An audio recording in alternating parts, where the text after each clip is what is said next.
Hi mga kalangga ko dyan! At ito tayo ngayon, magluluto tayo ng carrot banana cake.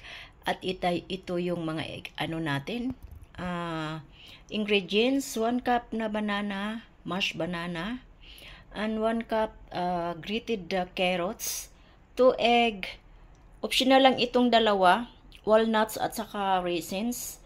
Pinapalagyan kasi ng raisins nung asawa ko, kaya ayan. Yung asukal natin, 1 cup yan, pero ginawa ko lang na half cup dahil matamis na yung saging.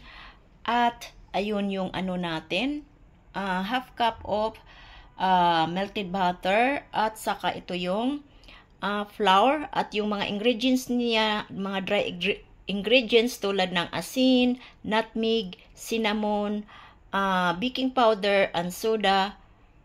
Baking soda ay andyan na, nakahalo ko na, ready na siya.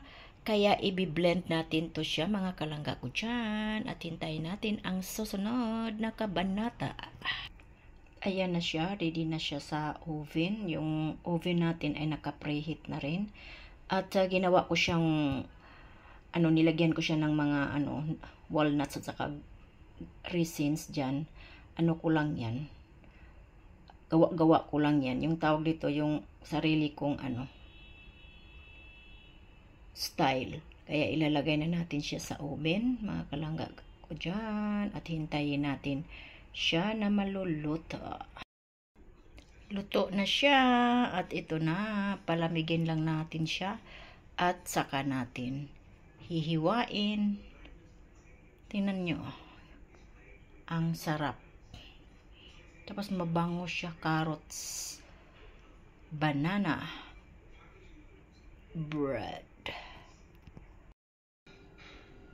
I-slice na natin. At ayan na. Ready na siya for snack. Ready na. Parisan lang yan ng kape. Nako, ayos na ang buto-buto. Diba?